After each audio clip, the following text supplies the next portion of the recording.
Hey, Jeff. Hey, Eric. How are you? I'm pretty good. How are you? Doing well, thank you. This past Sunday, we put up an episode of It's the Real Classic with Alchemist. It was our first ever episode from 5 years ago. Mm-hmm. And I remember. I was there. To commemorate that, we went on Instagram, we put up the picture, we put up the caption, we said how much this episode meant to us. We also put it up on Twitter. Mm-hmm.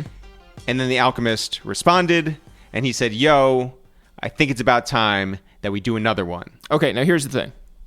We'd been trying to do another one for so long. We asked Alchemist to be our 300th guest. I think we might have even asked him to be our 250th guest. Yeah. We've called him. We've texted him for his birthday. We've DM'd him. He's never responded once. Like, never. I remember leaving the studio in LA after we recorded that first episode, and we exchanged numbers, and he's like, let's build. Mm-hmm. I said, okay, great. 5 years later, we're finally building. We finally are building. No, and you know what? We've seen each other.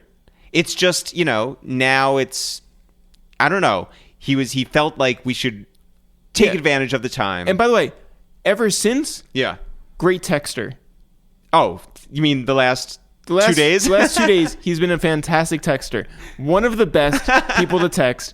I'm so glad that he is texting us. You know what? We saw him on Genius. Shout out to Rob Markman, who brought up our first interview when they did a recent interview for the Lulu record with Conway the Machine, and they brought up the We Gonna Make It story that he told on the podcast, and he said, shout out to It's the Real, and Alchemist was like, those are my guys. And we were like, what? We're like, where have you been? Respond to our texts. But now he does. So, we're all good. We're on board. Yeah. And this episode means a lot because it's a nice reunion amongst friends. You know? But also, it doesn't sound like there's been 5 years in between. I haven't listened to it, but it didn't feel that way. But also, I do want to say, here is our first episode of this entire run of Quarantine Radio. Yeah. That's only one guest. Yeah. So we did this is a 50-minute dedicated episode with Alchemist. Yeah, it's almost like a waste of time. But it's not. It's not. It's not. Yeah. I think that when we initially started Quarantine Radio, we were very afraid of how a conversation would go by phone. I think there's something about sitting at this table with the guest in between us, having our focus directly on them, not worrying about like a delay with the phone, not worrying about other people in the room, not worrying about any elements beyond our control. When you're here with the person and you're focused and you're totally invested, you get a waste of time with It's the Real. I think Quarantine Radio is a totally different experience. And for that, I love this episode. Yeah. It's a lot of fun. I am looking forward to just sitting down with Alchemist, hanging out, shooting the shit, and building. Yeah. Before we get into the actual episode, I do want to shout out our Patreon supporters. Everybody who's supporting us on patreon.com/itsthereal. Yeah. And I thought of a new name for our supporters, by the way. Oh. IT Army. IT Army. That sounds a little bit like the guys who fix your computers. The IT Army. But you know what? Yeah, I didn't think that far ahead. Let's. That's one of those things where you feel so good about the idea that you don't even think about how it could be interpreted. Right, you share it through our platform and just see where it goes. What how a about bummer. this? Yeah. How about people? I'm not ruling it out. Wait, by there's the way, no bad ideas. IT Army. Wait, are you? The more you say it, the more you like it.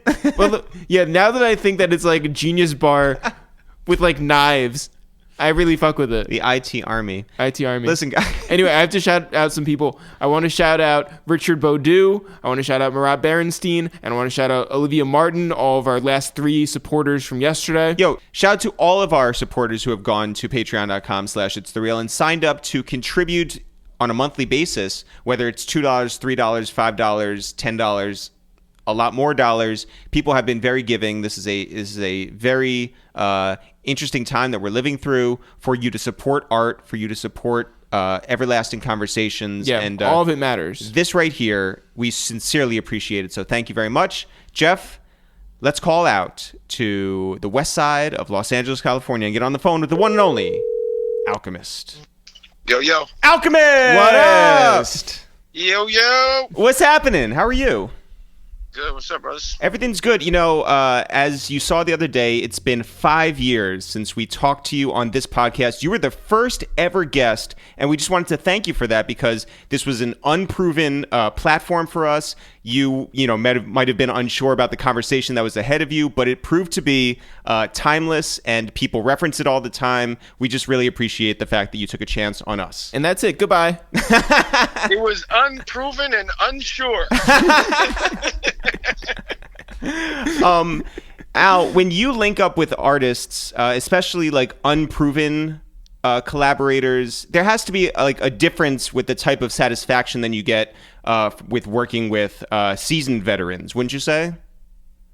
I guess like, man, not that one's better than another, just that they both bring their own. Of course, you get a certain level of quality out of it, but I tend to like the energy of working with new guys these days, just because you get a level of, like, a seasoned veteran, you're going to make an amazing record, but sometimes depending on how well you know them, it may be more of like when people first hook up with you and they have an opportunity, sometimes I feel like that you get that fire where it's like, oh, I'm going to go crazy. I don't know if I'm going to ever get on one of these beats again, type of thing. You know what I mean? Yeah, absolutely. Versus a veteran is like comfort zone. But no, you get both. But I tend to like the energy of the new trying to prove himself. For sure. Now, how do you treat it when you have someone who is ostensibly a veteran, but is putting out technically their first album, like Jay Electronica?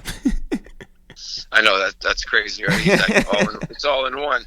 How did that come to be? Because remember, the last time we spoke with you, you were like, yo, I haven't actually had one of my productions with Jay-Z vocals on top, and now here it is. That's crazy, right? It's really crazy. The way that happened was I had gone to Argentina with M. This was maybe 3.5 years ago, maybe 3 years ago. We did some shows out there, and I bought a bunch of records and came back. I always buy records when we're on tour. And I was over at the crib, Hip Hop, our friend, yes, everybody, our mutual friend was yes, over at the crib, and I was like kind of going through these records, and I found that piece, and me and him were both like, yo, this would be dope for Jay Electronica. Because it's funny, I went back into my text messages, and I found it, the one when I first sent it to Jay Elect, and it was literally 3.5 years ago. Man. And I was like, yeah, me and Hop were sitting here saying this shit would be dope, and he was like, I want it. That's it. Take it off of the tape, put it in the freezer. So it was literally years that he had the beat.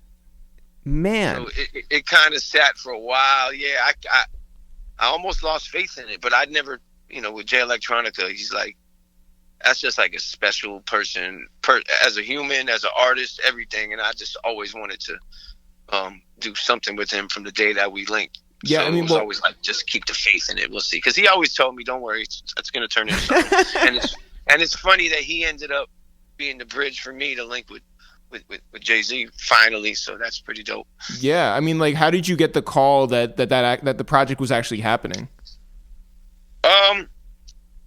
He throughout the years, I hear from him, and I knew things were always brewing. But this time he was in LA, and he was like out here working.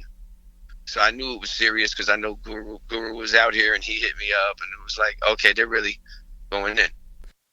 And you are famous for one of our favorite gatherings, which is your rap camp, and we ask everyone about it, whether it's Body, whether it's Action, whether it's Hop, like whether it's Brocky Marciano, everybody who stops by, we just want to know a little bit more about it. We even ask people who don't show up. But is this moment right now the longest that your studio has essentially been this empty? Yeah, I would lie if I said we didn't break a few rules in the name of hip hop. There were some meetups. We were definitely everybody had their test results. Yeah, less than 6 people or whatever. Less than 10 people. Yeah, less than 50 people. Yeah, 5,000 people. And then I went to like Salvation Army and bought some fully sterilized outfits, like just sweatsuits and shit. So whoever comes here, they just got to get stripped in the car, switch into the, like PE clothes basically. So everybody's all good. We're good. Nah, yeah, it's been a little empty, but really it's all good because it gives me more time to really make a lot of these beats and records that's sitting here that I need to get to. So This is a good thing. I'm gonna derail the conversation for a second, which I think is fine when it's the three of us. But when you were growing up, you told a story about how you would steal clocks off the wall in homage to PE, and I was wondering, Beastie Boys are such a topic of conversation because of their documentary right now. I was wondering what the Beastie Boys meant to you, what PE meant to you, and if you were stealing hood ornaments off of Mercedes Benzes. I did all that. Of course. I did every one of those things. Yeah, they were the most important for me. Like, really, like Beastie Boys, of course. When we saw that, it kind of gave us a glimpse or like some type of hope that we might be able to get like, oh shit, these white guys, they're with the Run DMC on tour. Yeah. They're on tour together, and they're getting that's dope. Like, wow, definitely Beastie Boys was probably the most important first thing that gave me hope that I could be dope at rapping or making beats or something and pull it off. And then it's funny because when you watch any footage of the Beastie Boys on tour, like if you find like 8 out of 10 of the footage of them backstage, they're playing Public Enemy. It's like Public Enemy was like the music everybody rocked at the time. So, I mean, of course, there's a connection with all of that. And, as kids, that music had an insane, like, effect on us. Yeah, I mean, like it raised us, you know what I mean? Equally as our parents did, like, you know what I mean? Absolutely. Yeah. But also, like, you were running around LA at the same time that they moved out to LA. I was wondering if, like, you ever came in, like, proximity of them, and then also in later years, if you've ever run into them. I mean, I never really got back then to run into them, but they opened up XL, which was like a clothing store, which was one of the first. We wanted to dress like them. They used to wear the Dickies and the Ben Davis and all like their clothing. They had a store called Extra Large that they opened up. Yeah. And we used to go there and like buy their stuff. But I mean, their studio that they had in LA, which I never got a chance to go to, that's really like the inspiration for the whole rap camp shit, more than anything. Like when I used to see pictures and hear the stories from Mario C, the engineer, yeah, or talk to Mark, the keyboard, yeah, like they'll tell me the stories, and it's really that's what I always wanted, like a straight up fun, like a oasis where it's like basically all these different things. I remember Mario C told me like they had a half pipe in there, they had a fucking basketball court, they had a studio, and he told me that usually they would just stroll in at like 1 o'clock. They'd shoot some hoops, they'd skate. Eventually the sun would go down, they'd get some food, and then they'll just pick up the instruments and start jamming. And he said that they would be rocking for like an hour, and then out of nowhere he would just press record on the tape. They wouldn't even know when he was recording. You know what I mean? Yeah. Just wait until they got in the pocket, and it was like basically a formula that they were just living the fucking music. So that always to me was, I haven't built a half pipe yet. But, yeah. Well, I mean, you've smoked a half pipe. Yeah, got to do that. We've also heard, like it's interesting because like Beastie Boys and Rick Rubin started off together and then went their separate ways. But we also heard that Rick Rubin would just press record at Shangri-La and record like everything, no matter if you were just talking or actually making music. Yeah, it was him and Richard Nixon. Yeah. That sounds pretty accurate. Yeah, because you catch a lot of shit when people don't know. You just got to know when to press record. Back then it was tape, so you had a limited. Now you can just run the computer and it's just infinite if you have a hard drive. But then it was limited space, so he had to know when to hit that tape because they were going on the 2-inch tape back then. Yeah. Do you have any relationship with Rick Rubin? I mean, I met him a couple of times. I was in the studio and M was working with him. I was able to work in the studio and I made like a bunch of beats over there. So that was pretty cool. His studio's dope. Yeah. Is he like larger than life? His aura, yeah, but once you start talking to him, like he's an engineer, he's a musician, he's very spiritual and all of that. But when you get down to it, like I watched him make a beat.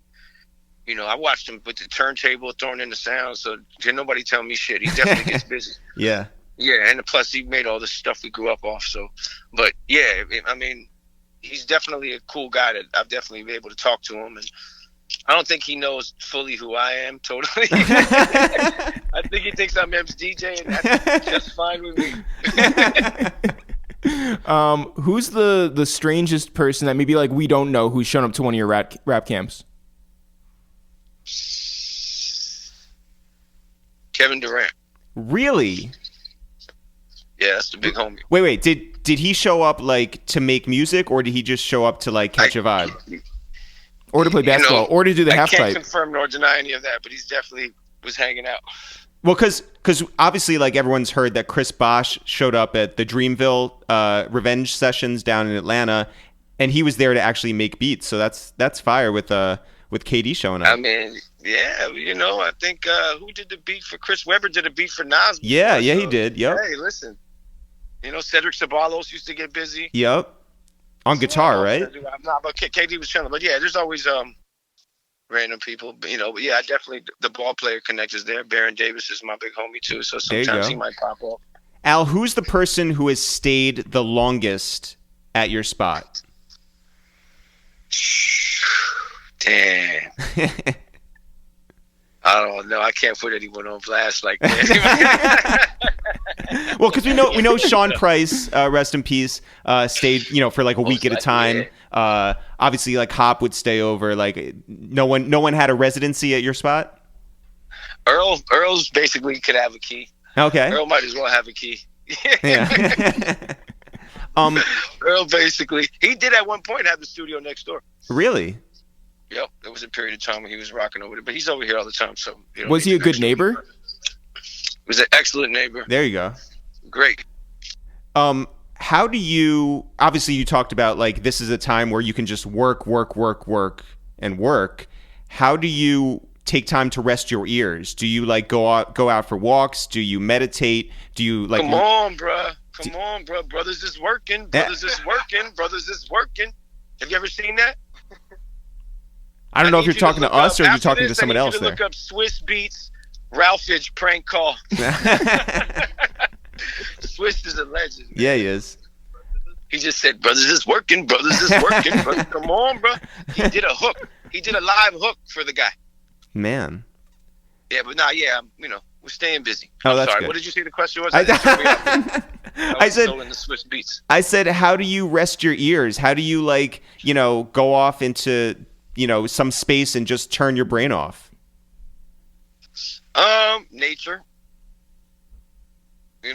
Just a visit to nature, which is very close by because I'm near the water. So, the sounds of the sea, the soothing sounds of the sea.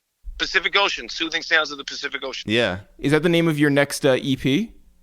It could be. It sounds like a Time Life connection. By the way, that's probably the name of Budgie's next EP. My man Budgie. Yeah. Might be on that. We spoke to Currency. We called him up like a month ago, and we were like, "How's it going?" He's like, "It's going fine, except for the fact that Alchemist is sleeping on sending me shit right now." So, do you have an official response for Spitta? Oh my god. You must have just caught him in a moment. It must have been just that moment. And I guarantee you he forgot about that. I know. He definitely... I don't know. I love Currency though, man. He's the greatest. He's the greatest. Yeah, come on. Yeah, he helped me get into this whole wave I'm on. Covert Coupe might have been the first set off of doing all these like full albums with people. Absolutely. Yeah. I know that. Well, I know you have a Jay Worthy collaboration that's supposed to come out. Like, what else is on the way? Yeah, I think Jay Worthy. We just had a couple old songs that he put out. That's my guy too, though. But I do have some things that I just can't speak on it. But I know this will be a good year. I promise you'll be happy. Oh, I mean, you've already done so much in 4 months. Yeah, so, we're happy already. We're just happy to get you on the phone. I'm gearing up. This time they won't be able to front come December, hopefully. It should be really like, oh, man. Even the guy that hates me is going to be like, damn. No, we're on the phone with you. That's my goal. Like, the guy that hates me the most got to be like, shit. Well, Al, was there ever a point in your life where you felt that you were doing things the right way and not skipping steps and not chasing a moment, and for reasons beyond your comprehension, you just weren't being rewarded for the work that you were putting in? Yeah, for sure. Well, how did you stay the course through that? I think everybody goes through that, though. I mean, you have to be super stubborn. and you just gotta like believe in it and know that you got some type of vision, man. You can't worry about that shit. Like let people catch up when they catch up. You know, that's if I worry about that, forget it. Yeah. You know. Yeah. I let other people worry about that, but yeah, that's definitely got to push forward and just not worry about shit like that, because I always tell people that, like, you got an idea right now that you're doing, or you got something you're working on and people around you don't see it or get it, don't get frustrated about that shit, because everybody who has vision is going to go through that, because you're seeing or hearing something that other people don't yet. You just got to relax, follow your plan, and when people finally get it, you can't be that arrogant prick that's like, I told you, you didn't listen 2 years ago, because that doesn't take away from your success. It just makes it less classy. Yeah. You know what I mean? It's classier to just be like, I appreciate that, man. That's dope. Even though when you might be like, yeah, I played you that 2 years ago and you slept on it. You know what I'm saying? Absolutely. But we all have those fucking stories. You just got to know how to be classy. You got to stay classy. So yesterday you put up a video of, or you retweeted a video of you and Nipsey in the studio. Can you give us the bigger context behind that clip? It was a super late night, which was basically the morning, and I had been talking. I mean, he probably mentioned it here or there, but me and him have a long history before he got on. Like, my brother was actually one of the first people that brought him to New York, and I have music we recorded back then, like 2007 or something. Wow. And I was like, yeah, I got to watch. I had nothing to do with his music, like, once he got on, but it was always a friend, and I was like, I always felt, yeah, we'll come full circle and do some work eventually. You know what I mean? Yeah. And that was that session. I went, he reached out, or I think I texted him. I found some old CD, and he was bugging. I had found one of his old CDs, and he was like, I'm working, and I went over there and played some beats, and we didn't record nothing, but it was like a good session, and just got to hear where he was at, where he was going with it. It was dope.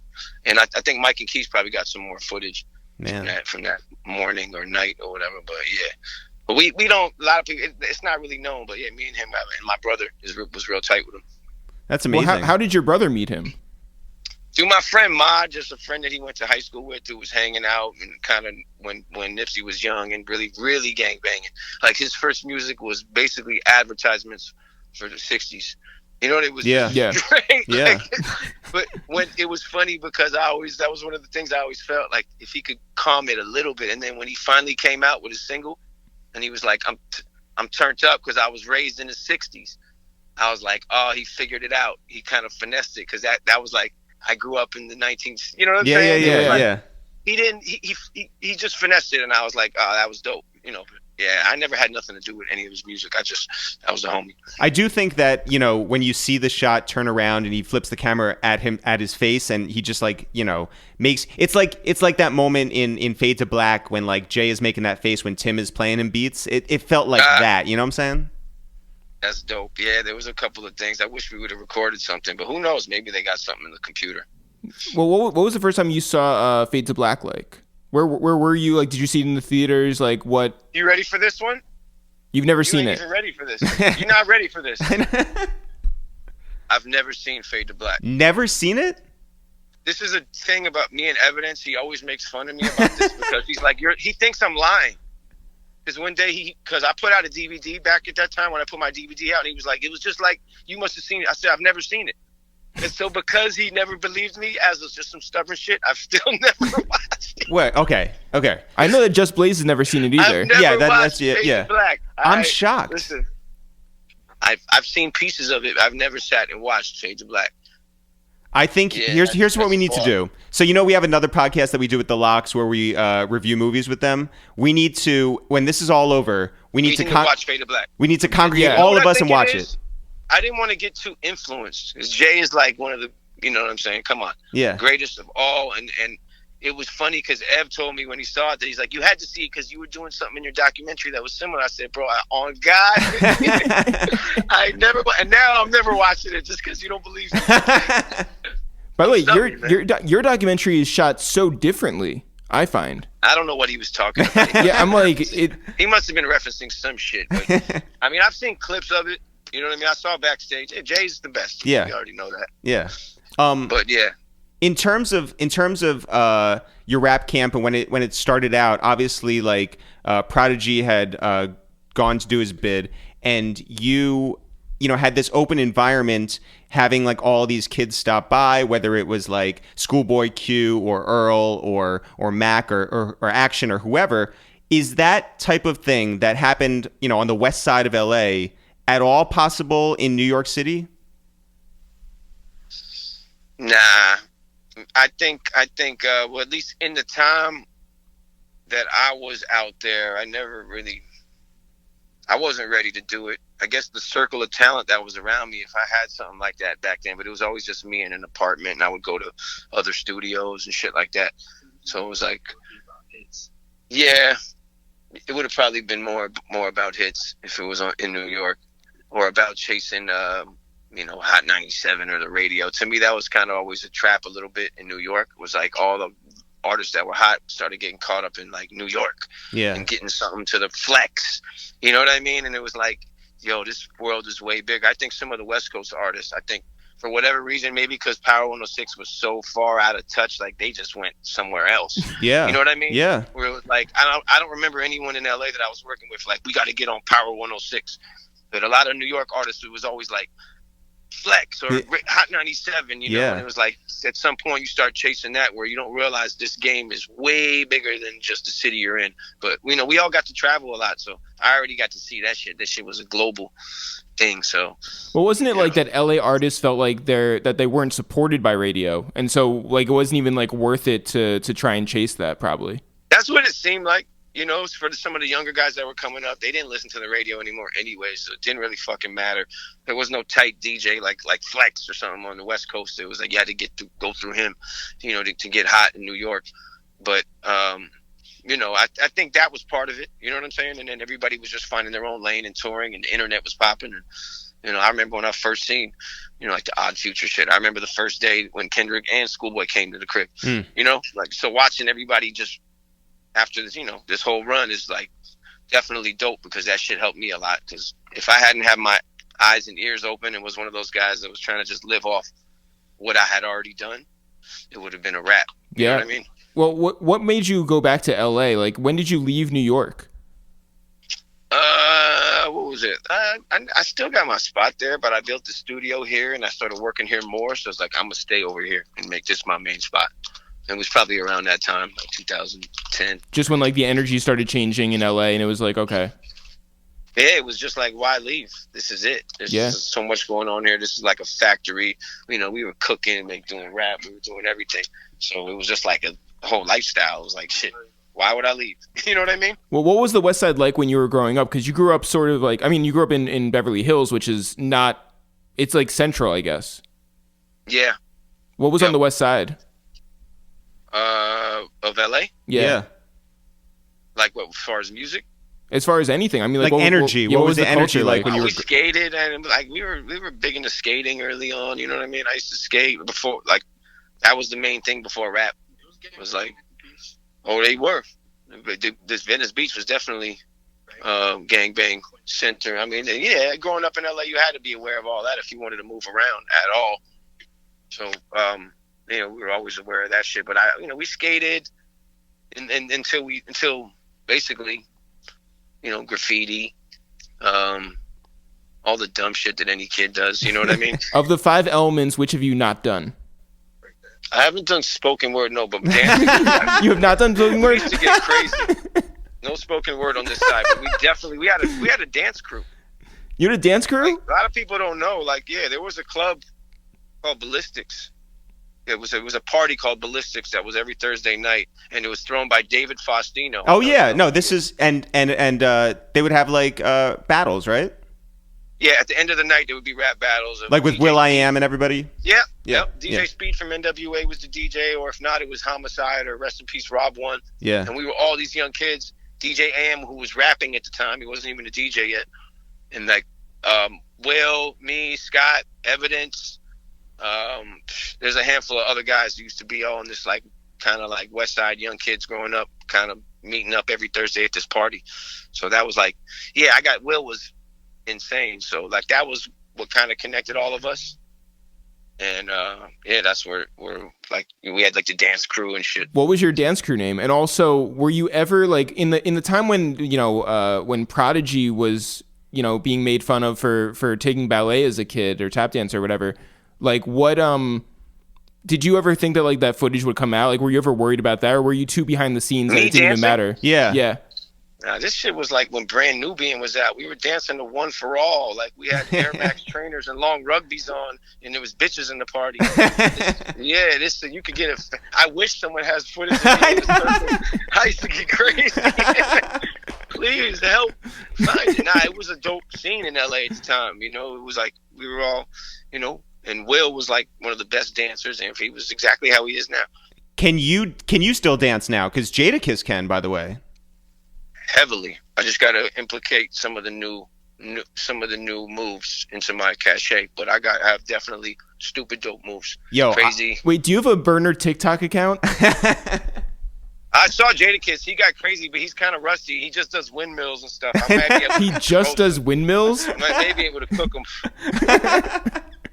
Jadakiss look funny, man. Yo, I want Alchemist to come out of this. I want Alchemist to come out of this quarantine with 120 BPM like beats, like just like real dance heavy stuff. Imagine Jadakiss doing a backskin in full Ninja Turtle.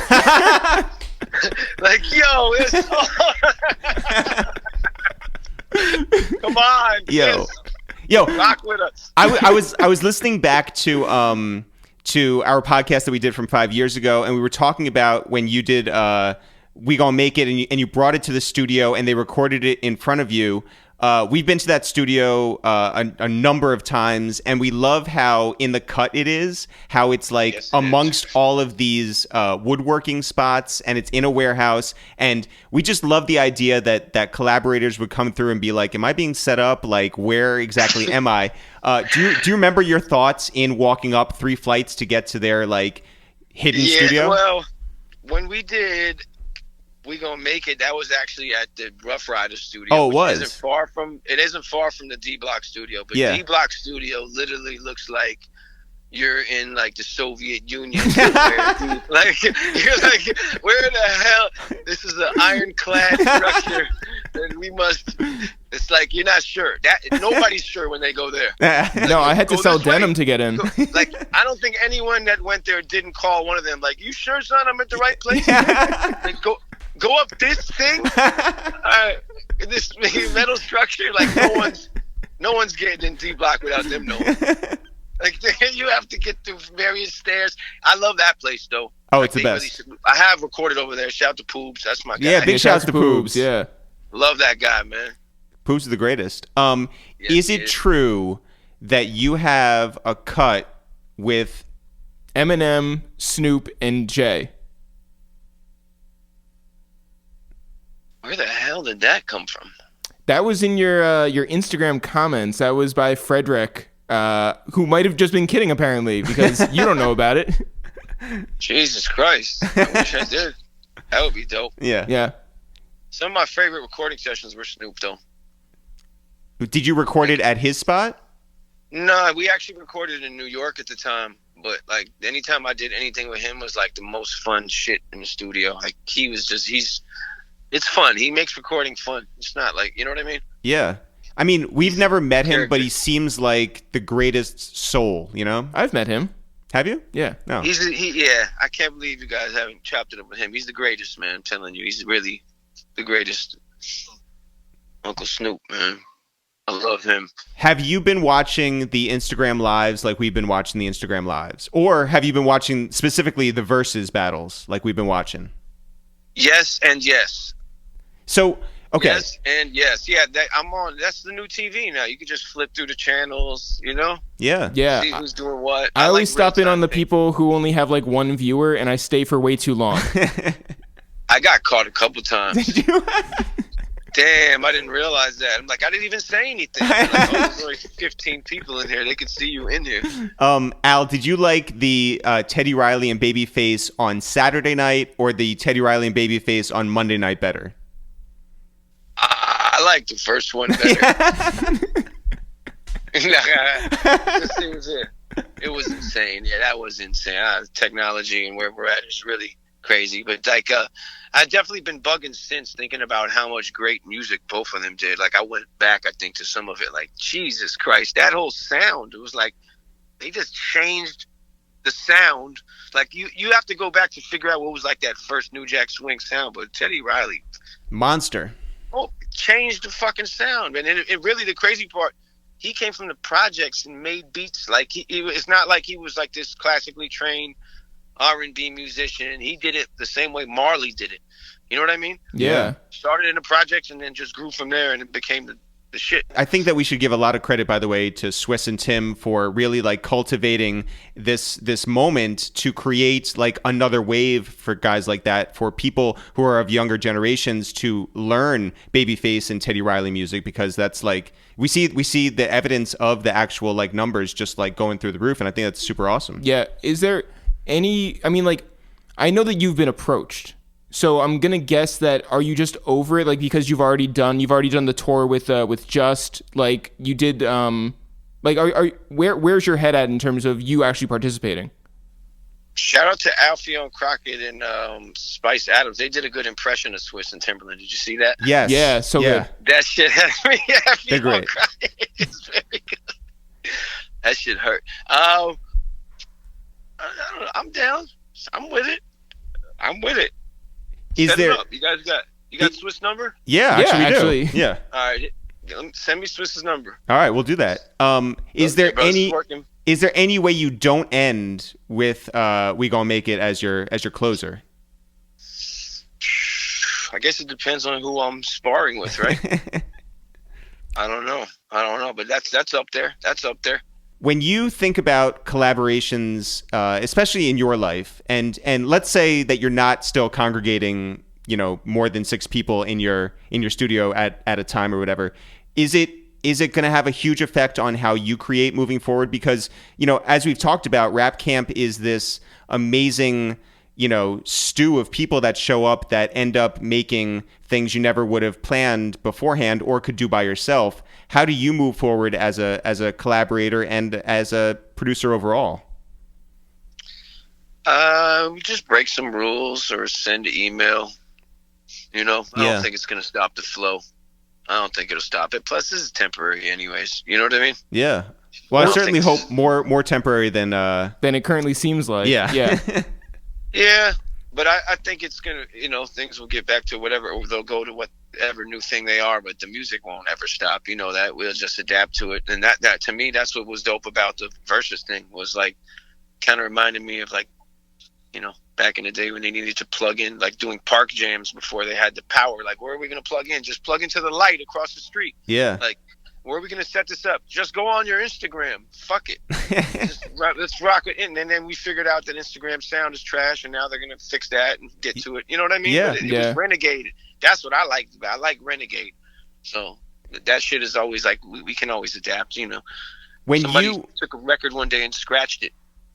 You know what I mean? Somebody just was like, that sounds dope. That shit was just, think about that. You know what I mean? Well, actually, that wasn't adapting. That was adapting. I'm sure some people were like, that's not music. What's a mistake that you made that you ended up loving in one of your records? Well, here's a good mistake. It wasn't a mistake, but I never liked the mix for Cormega. What was it? It was a song I did for Cormega. It was called Legacy. And it's one of my favorite joints now that I did. But at the time, I remember being upset because they mixed the beat straight off of the CD. They didn't let me separate the beat. And that drove you crazy? Yeah. Like, as producers, we might like fixate over a fucking snare when everybody else likes the song, and we're like, man, the snare just isn't right. I gotta, I mean, that doesn't really answer the question. I was looking for something that like you enjoyed, but I'm gonna mistake.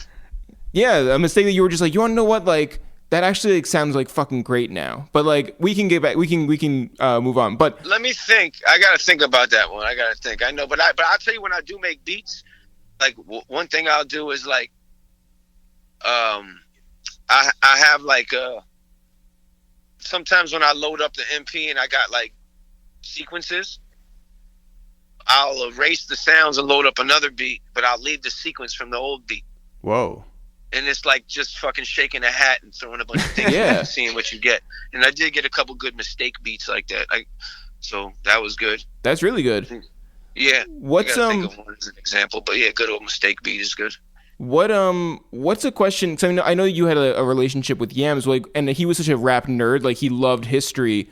I have to imagine that he would ask you questions and like just try and pick your brain. What's something that Yams asked you when in your time with him? What did he ask me about it? He was just concerned with my outfit on the cover of the First Infantry album. He was just I remember his mind was blown that it was just that all brown. Yeah. Carhartt suit or whatever the hell it was. He was definitely blown away by that. I remember that. And I have an old DM from him where he was like, "Yo, Vince Staples and Prodigy, bruh. I need you to put these two together very early." Wow. Very early. Yeah. So that was one thing I remember he told me when I look back at an old DM. He was like, really, Vince was fucking with him back then. Yeah. By the way, you and he text very similarly. Really? Yeah. A lot of reaction gifs. A lot of you've leveled up in terms of I've never texted anybody who uses as many stickers as you. Yeah. You are. I didn't even get crazy. I just gave you guys a sample. That was just a warm up. That was just a warm up, fellas. I'm giving you time to get your sticker game right. Yeah, no, Yams would just send memes. It was all Ja Rule, just faces. And so going so crazy now with all this shit with the technology. Yeah. Mm-hmm. Yeah, it's you and Teddy Riley. You guys are the kings of technology. Yeah, he would have lost his mind. Al, as you move through this quarantine, is there anything that you watch on Netflix that you're binging through right now and specifically enjoying? I keep falling asleep on the same fucking episode of Better Call Saul. Aww. I've been watching the same episode for 2 weeks. I'm so burnt out. Because by the time I go to sleep, it's like I've been making beats so long. I literally keep rewinding back to the same fucking episode. Once I get over this one. And I don't even really like to see the series. I'm just I'm in it already. But I really haven't been watching shit, to be honest. I've been over here just cooking. So anything that's related to, if I got to find some source material for some audio clips or something, I'll just go that route. Otherwise, I'm over here. Yeah. Who is the most recent person to stop by the crib, artist wise? I mean, he's sitting right here. I don't know if he wants to speak up. It's. I give you 3 guesses. Okay, well, I'm gonna say it's not Swiss Beats because he would have given you his number. This is working. Is that one of your guesses? You only have 3. Yes. Okay. No. One's down. Okay. Wait, I didn't hear a Midwestern accent. Can you talk again? I didn't hear it. Yeah. Throw him off. Bro, this is working. Oh, wait. That really does sound like somebody we know. Yeah. Swiss Beats, bro. No, Swiss Beats. If you don't know him, you know of him. I can guarantee that. All right. Say Brothers is working one more time. Well, give him one more. Brothers is working. Oh, it sounds so fucking familiar. You guys are trash. I know. Wait, is it Alchemist just doing another voice? Got 2 more guesses. I was gonna say Schoolboy, but it doesn't sound like Schoolboy. There's a little bit of ASAP 12y there. Oh, you came ASAP 12y on him? I don't know. See that? No, we got one more guess. Oh, we got one more? One more guess. One more guess. Just say Brothers is working one more time. One more time. You get one more time. This is it. Hit him. Brothers is working. Yo. It does sound like ASAP 12. I hate you guys.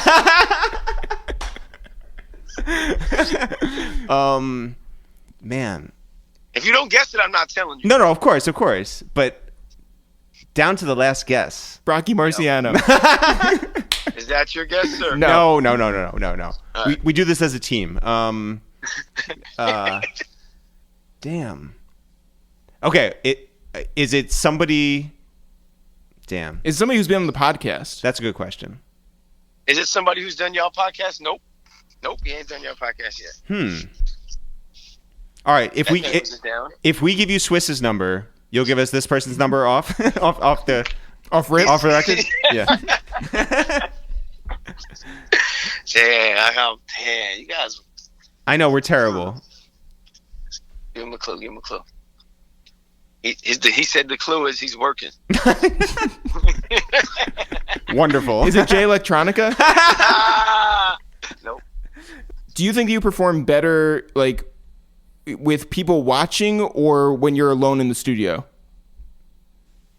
I like working dolo when I make beats. That's like I can make the best shit when I'm by myself. I hate the room full of 30 people who are trying to make a beat. Because I like experimenting with shit. I don't need nobody to think like, yo, that shit right there, son, leave it. Like, I hate that. I hate that. If you say that now, I'm changing it for sure. Wait, so that means that rap camp is just for people to hear beats that you've already made? I'll put the headphones on, or sometimes, depending on the artist, like I could fuck with them because we have the same taste, so we could listen to records. And then if we find something, he'll be like, yo, then I'll make the beat right there. You know what I mean? Or I'll start it, then I'll put on the headphones and put the extra spices on it or do whatever the hell I got to do. Do you know if you have anything on Action's upcoming album, Only for Dolphins? I do. Oh. It's a very good album, too, man. He's going crazy on it. Can't wait. And we have a new season coming out on the 11th. Can't wait for that as well. That's something that you should not fall asleep to, you know. Wait, what's your favorite moment from the show? Me. Yeah. What's your favorite moment from the show that you've done? A favorite time, but we went out to either Tokyo or when me and Mayhem went to Barcelona on this new episode, and it was just a wine extravaganza. It was insane. Has it hit you just yet how we won't be able to travel around the world like we used to for at least like 6 or 8 months? There's a fun question. Right. Well, that sucks, but luckily we have 12 episodes finished, so yeah, we'll sit it out until this shit is done, and we'll hit the road again. I'm sure we'll be fine. Well, I mean, like, do you travel for your own pleasure, or is it just like for work, really? I mean, you know, I'm in one of those scenarios where my work is my pleasure, so it just kind of just kill it all with one stone, just knock them dead. Yeah. With one brick. I pretty much, yeah. I travel. I mean, I don't like vacation. I get antsy. I need to create. I'm a weirdo. Well, you went to, what was it, Yellowstone National Park? That was fire, but that was, you know, at the will of my girlfriend. Yeah, I know, but you had to enjoy it on some level. I loved it, man. I love that shit. Nature's the illest thing ever. I'm really becoming more in touch with nature and nature things. Like, I'm really vibing off that nature pack. Yeah, nature pack. Nature pack, yeah. You got to get off that nature pack. Did you see like buffalo up there? Like, what kind of wildlife were we talking about? Did I? I'll send you a text. Yeah, please. I'll show you some footage that you will be horrified by. Yo, when I was in Yellowstone, I went with our other brother, Dan. Shouts to Dan. You went? Yeah. Oh, I loved it. Yo, hold on. Jeff went, yeah. Did you see a fucking bear? If you've seen a bear, I'm hanging up. I saw a bear. You saw a bear? Yeah. You didn't? Damn, yo, that was the only thing I wanted to see. We did not see a bear. Oh. Did you see? I was upset. What? I mean, like, every time that we would drive by any buffalo, we would play French Montana's "Ain't Worrying About Nothing." So like it was. Did 20... they come up into the street on you? Did they like stop traffic and all that? The bear ran toward the buffalo. Oh, the buffalo. Yeah, buffalo were like I mean, they weren't in the street. I guess they were like off the road a little bit. And yeah, so, like, they ran up in the street on us. But it was a trip. How the minute we drove into Yellowstone, everything looked like a fucking painting. Whoa. It was amazing. Everything was picturesque. It was like, damn, this is really insane. Like, but okay. Do you feel like the itch to create while you're out there and just like stop yourself from doing that? Nah, because no, I don't feel like I have to, like, you know, chop a sample if I'm looking at like a wild animal. Were you trying to ruin your relationship if so? Yeah, you're like those guys that are like by the beach or in a mountain with their like MP. Yeah. I want to push them off the fucking. I really do. Like, stop, dog. I get it though, because I do like going to different places to make beats, like a different location, but like immersed in nature with like a drum machine is wild. Yeah. Not a good way to get some. Very unnatural. Yeah. Yeah. But yeah, Dan and I, we drove like 3 hours out of the way to play French Montana in Montana. That's what you did? Yeah, it was very important. So I'm one of the few people who's played French Montana in both Montana and France. This is what you did. This is your work. Yeah. So I guess, That marketing plan was yours. Yeah. Jeff is an essential worker. Yes, he is. When we saw you, we were talking to Action the other day about this. When we saw you, we were going down to South by Southwest. We ran into you and Action at the airport at JFK. And that's right. And Action was furious that you wouldn't check your luggage. No, that you did check your luggage. Oh, that you did? Yeah, I'm sorry. You were the only one out of all of them who actually checks your luggage rather than just do a carry-on. Do you have any words to say about that? I will say that this must have been a long time ago because I haven't done that. Long time. I hate that guy. I think you got me confused with Mayhem. No, I think you have me confused with Mayhem. Only because you guys look the same. He really does that. Is Mayhem next to you? Like we all have. If we're all traveling together, we got to have a meeting. Like if everyone is not doing checking in, you're not checking your shit in. We're grown men. You got to carry that shit on. Yo, this was this was like 3 years ago. By the way. 3 years ago, yeah. Yeah. Yeah, I was very wrong for that. I apologize. Yeah, so we had Action on, we had Body on. We have to get Mayhem on. Mayhem is not sitting next to you right now, right? It's not Mayhem. No. I truly hate this game. This is the worst game. One more time. I don't like how not confident he is in saying Brothers is working now. I know, yeah. Like that's sort of like bumming me out where I'm just like, I should know your voice. Right? I don't know your voice. I know. They don't know. This That's is fire. Killing us right now. And I really hope it is ASAP 12. This is like tell us. the worst. Yeah, this is the worst. Nah, if it was somebody you said, I would have told you. This is the worst game show experience ever. Yeah. This is horrible. Yeah, this is a really horrible game show. It's like a failed magician. Yeah, I know. Something in the end. Is it David Copperfield? See you later. Yo, Al, we love you. Take care of yourself. Love you guys. Shout out to your whole circle out there. Yeah, shout out to your friend next to you. I hope that This is working. Yeah. I swear to God, we're gonna listen to this on loop for like the next 4 hours. You gotta get the headphones out, man. Yo, we're gonna dub it in the correct answer. That's how furious I am. Call a scientist. Yo, Al, take care of yourself. Hopefully we see you soon, either on your coast or ours, and stay safe through all this. And we'll talk to you soon. All right. Likewise, brothers. Thank you, man. Let's go. Shout out to the Alchemist. Jeff, are we back tomorrow? We are back every day forever. As always, guys, not for real, for real. Sure. We'll see you guys tomorrow.